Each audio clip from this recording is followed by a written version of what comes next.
نفیسہ شاہ صاحبہ، ہم نے یہ دیکھا ہے کہ یہ آئینی ترمیم کے اندر جس حد تک کردار بلاول بھٹو زرداری کا رہا، اتنا کردار تو حکومتی جماعت کا نہیں رہا۔ تو ہم نے یہ بھی دیکھا کہ میل ملاقاتوں میں، آپسی روابط میں، ایک میز پہ بیٹھانے میں یا کسی کی سفارشات شامل کروانے میں، حکومت کی کم کروانے میں ان کا کردار بہت تھا۔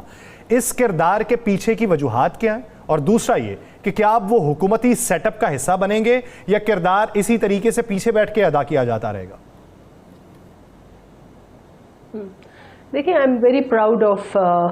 میری پارٹی کی جو قیادت ہے، بالخصوص ہمارے چیئرمین بلاول بھٹو زرداری کا۔ ان کی عمر آپ کے سامنے ہے، ہی از جسٹ ٹرن 36، لیکن جو انہوں نے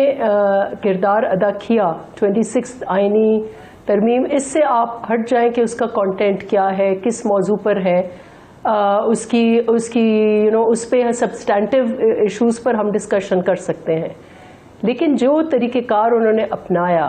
اور جس طریقے سے انہوں نے الائنسز بلڈ کی اور پھر وہ کی شخصیت سے انہوں نے یہ مسئلہ جوڑ لیا،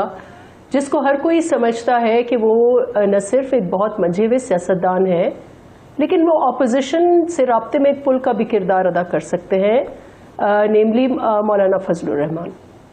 تو انہوں نے یہ طے کر دیا کہ مولانا فضل الرحمان اور بلاول بھٹو زرداری وہ دو شخصیتیں ہوں گی جو سارے آئینی ترامیم، جس طریقے سے وہ مسودہ کی کانٹینٹ تھی جو میرے خیال سے بہت کم حلقوں کو قابل قبول تھا، اس کو کیسے اس میں ترمیم میں کیسے ترمیم لے کے آئی سکے، اور پھر وائڈر سول سوسائٹی جس میں وکلا برادری ہوں، جس میں چھوٹی بڑی سیاسی جماعتیں ہوں، جس میں سول سوسائٹی ہو، سب کو سے رابطے کرنے، بار ایسوسیشنز، آپ کو پتہ ہے کہ بارز کے ساتھ آرگیومنٹ کرنا، ان کو قائل کرنا کتنا مشکل ہے دلائل کے ساتھ، تو وہ سارا کام انہوں نے کیا اور پھر یہ آئینی ترمیم جو ہے وہ پاس ہوئی۔ اور اس میں یہ بھی کہوں گی